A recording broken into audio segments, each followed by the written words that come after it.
ที่ต้องจากไกลได้เวลาไปตามความฝันแล้วเนาะเพื่อนเอ๋ยต่างคนต่างมีรอยยิ้ม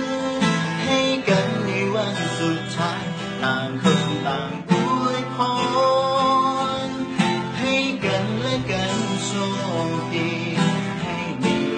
อนาคตที่สดใสเหลือไว้แต่ลายเส้นที่ประทานสลับกันฉันบ่รู้ว่าเป็นของใครต้องสร้างกันแล้วส่งกันแล้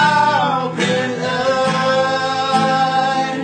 ทุกสิ่งที่เคยได้เรียนรู้มา6 ปีมีทั้งรอยยิ้มผ่านน้ำตาความสุขใจและความเสียใจเลยขอให้ลายเส้นเหล่านี้เป็นตัวแทนของคำว่าเพื่อน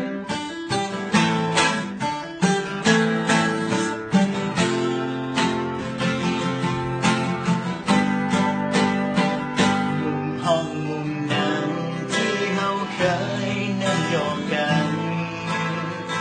ฟ้าห้องบนนั้นเคยเขียน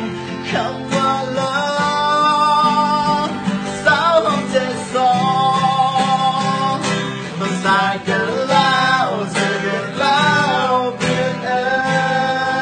ยทุกสิ่งที่เคยได้เรียนรู้มา6 ปีมีทั้งรอยยิ้มผ่านน้ำตาความสุขใจและความเสียใจขอให้ลายเส้นเหล่านี้เป็นตัวแท